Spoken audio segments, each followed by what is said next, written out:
Copycat is a narrative-driven indie game that sees you playing as Dawn, a shelter cat that gets adopted at the beginning of the game by Olive, a kind elderly lady who's looking for a companion and a friend because she's not particularly well. Her daughter lives quite far away and she just likes someone or something to look after so that she can spend quality time at home. Across the course of the game, you'll explore a variety of really deep and dark themes, largely breezed over but referenced quite heavily. And this game might look like it's going to be super cosy on the surface, but actually it's in the devil of the detail and the depths that it plunges into that Copycat really shines from its narrative standpoint. And although some of the gameplay mechanics are quite wooden and serviceable rather than really impressive, the story is what really holds this whole concept and idea and game together. As a result, it's quite difficult to do a review without having to veer into some minor story spoiler territory. So I'm going to split this review into two sections. I'll cover everything that is not story related first, and then I'll kind of go ding ding ding for you to then click off if you don't want to know anything about the story outside of what's on the description of the game that's already out on the stores. As you play as Dawn, one of the first things that you'll notice is just how well designed her movements are. She moves like a cat. When she spins back and forth and turns tail, it looks really fluid and cat-like. I can't think of a better way to describe it. But also, when you then move up to something that she can jump to or just leap onto, she does it automatically. You don't have to press the jump button. Jump is more like a leap forward. And so you don't have to think about small scale traversal. She just does it. And then when she's balancing on like pipes or shelves, it's just so dainty and well put together. There's a lot of satisfaction from just watching Dawn wander around. And to be fair, a good half an hour of probably your gameplay will just be watching her going around and knocking over vases. I don't know why Olive has so many vases in her house, but we're going to smash them all anyway. And that's part of the fun.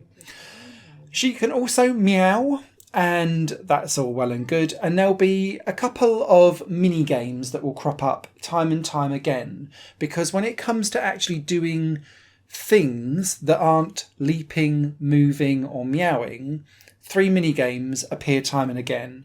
It'll either be pressing the right directional button to like swipe a paw, and that'll be like to catch a fish, for example. Or it could be that you want to meow and chat to fellow cats or try and get someone's attention. And that'll be as a button flies back and forth, you want to press the button right in the middle of the sound wave. Or it could be that you need to press a couple of button inputs within a certain time limit. So think QuickTime events and you're there.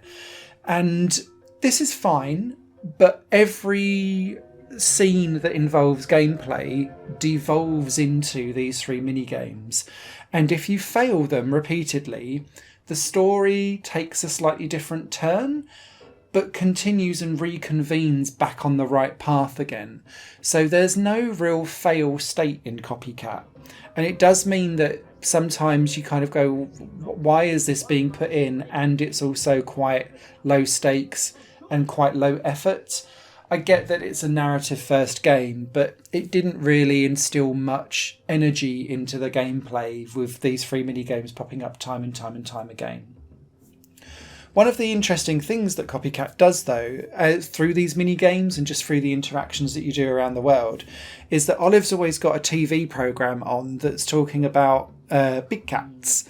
And so the narrator from the safari documentary or nature documentary then talks about what cats do and don't like. And that was quite cool as well. And Dawn goes into little dream montages in the evenings where she turns into a giant big cat and then gets to live out some of her daily fears and thoughts and feelings, or big goals that she thinks in life and how she perceives herself as a big cat towering over giant rabbits, then going off and getting dinner and things like that, but then feeling small compared to other characters in the game, for example, when she's scared. I thought all of that was really good from a story perspective, but it always devolves back to very basic controls that are quite floaty, particularly the jump. whenever you're having to deal with some jumping mechanics, it's really clear that the hitboxes for all of the scenery are much larger than what the scenery actually is. And so it looks quite janky and jaunty and not becoming, especially when they've spent so much time on Dawn's movements, just kind of wandering around and climbing up things naturally. Outside of everything that I've talked about, there are a couple of endless runner style chase sequences where you just shift lane to avoid objects as you're say being chased by a dog by next door, for example.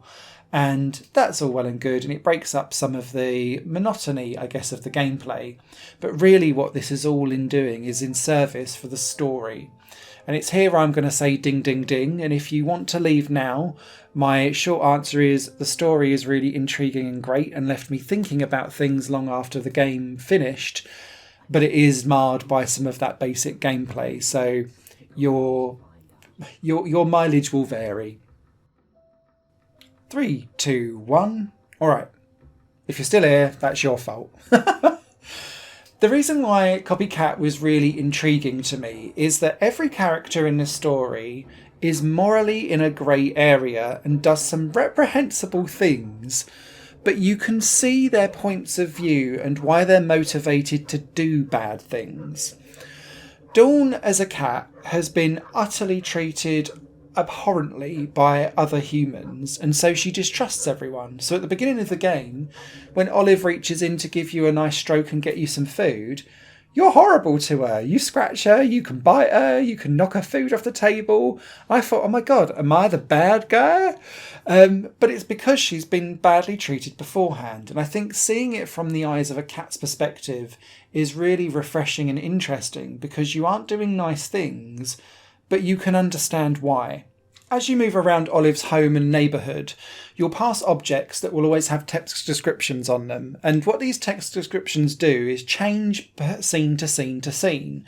And it charts the relationship of how Dawn feels more homely, loved, respected and safe in Olive's house.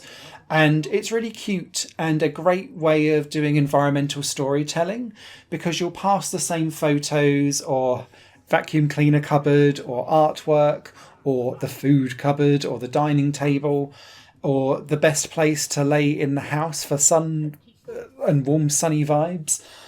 Like, these things will have a different descriptor on every single scene, and it's really well done.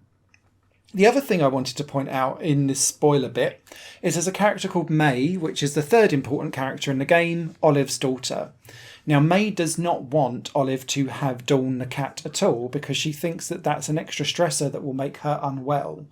And because Olive is so unwell, she's got a valid point, but then she goes and does stupid things and reprehensible things to Dawn to make sure that she's protecting her mum. But you can also kind of see what's the good intention that's driving her to do that.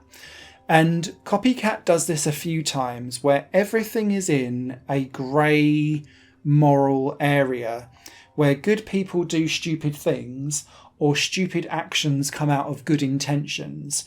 And it's that thing that I really like that let me chew with it long after playing, thinking, I don't know how I felt about that, but I'm thinking about it, and that's a good thing. And I think Copycat does that very well from a story perspective.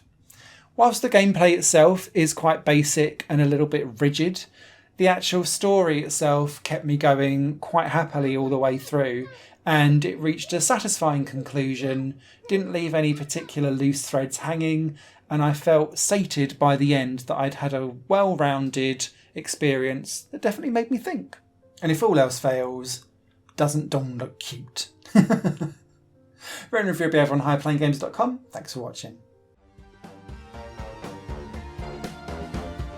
Higher Plane Games is part of the Higher Plane Network, a completely independent media outlet supported by people like you.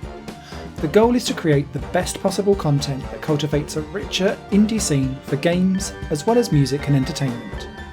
To find out more and to get involved, visit patreon.com/higherplane-network.